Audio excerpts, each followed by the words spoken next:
ओम नमः शिवाय, ओम नमः शिवाय, ओम नमः शिवाय, ओम नमः आंखें खोलो उपमन्यु, आंखें खोलो। शिवाय, ओम नमः शिवाय, देखो कौन आया तुम्हारे सामने। नमः शिवाय, ओम नमः शिवाय, आंखें खोलो उपमन्यु। नमः शिवाय, उपमन्यु, नमः त्याग करो इस कठिन तपस्या का। तुम्हारी आयु तप करने की नहीं, सुख भोगने की है। नमः शिवाय, आंखें खोलो उपमन्यु।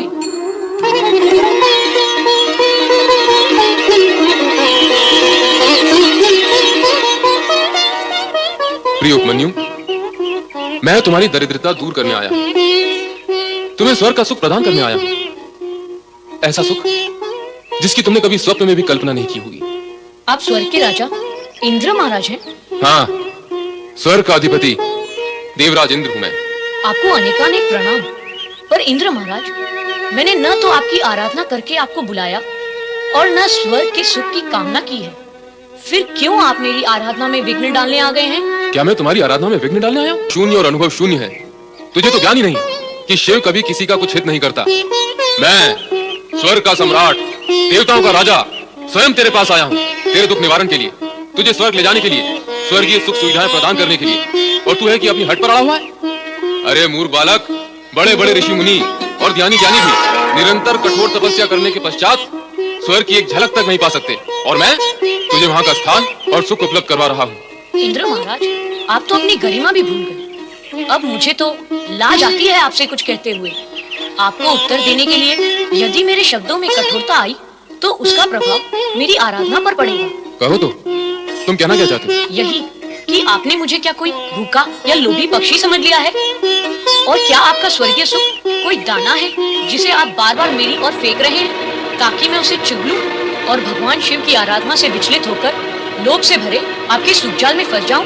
नहीं, ऐसा नहीं होगा। अब आप चाहे रहे अथवा जाएं, मैं अपने आराध्य भगवान शिव के चरणों में जाता हूँ। ओम नमः शिवाय, ओम नमः शिवाय, हे भक्त, अब आरंभ होती है तेरी भक्ति की अग्नि परीक्षा। नमः शिवाय, ओम नमः शिवाय। अरे भोले बालक, मैं तो तुम्हारा हित करने आया हूँ, पर ये तो बताओ कि तुम आराधना किसकी कर रहे हो? देवों के देव भोलेनाथ भगवान शिव की। अरे अरे अरे अरे, उस भभूतधारी भूतनाथ की आराधना कर रहे हो तुम?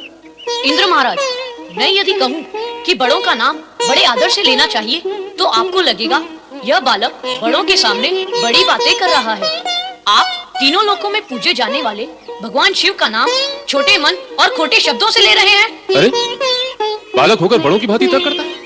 सत्य को समझने की ना तेरे पास आयु है ना अनुभव, फिर ज्ञान कहां से होगा? मैं तेरा हित सोच रहा हूँ बालक।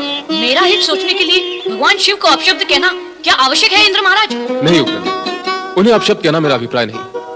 मेरा अभिप्राय तो केवल इतना है कि तुम्हें यह ज्ञान दे सकूं कि शिव की आराधना में अपना समय नष्ट न करो। तुम्हें तनिक भी लाभ होने वाला नहीं। तुम स्वयं सोचो, जिसके पास भभूत के अतिरिक्त अन्य कुछ भी नहीं है, वो तुम्हें क्या देगा? देने लेने का विचार तो व्यापारी करते हैं इंद्र महाराज, आराधना करने वाले आराधक नहीं। मेरी माता और स्वर्गीय पिता ने मुझे यही ज्ञान दिया है कि इस जगत में शिव से श्रेष्ठ अन्य कोई वरदाता है ही नहीं, और माता पिता का दिया हुआ ज्ञान कभी असत्य नहीं होता। वो शमशान वासी और श्रेष्ठ वरदाता किस भ्रम में पड़े हो उपमन्यु?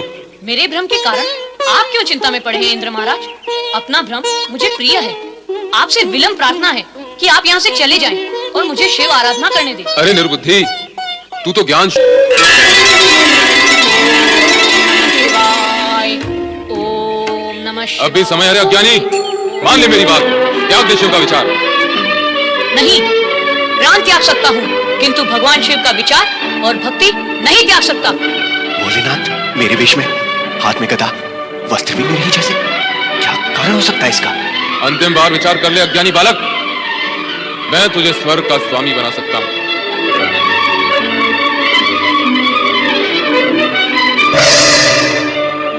नहीं चाहिए मुझे स्वर्ग, मुझे केवल शिव दर्शन चाहिए, शिव चरणों का प्रसाद चाहिए। बोलो, दिला सकते हो? नहीं, बस तुम मुझे क्या शिव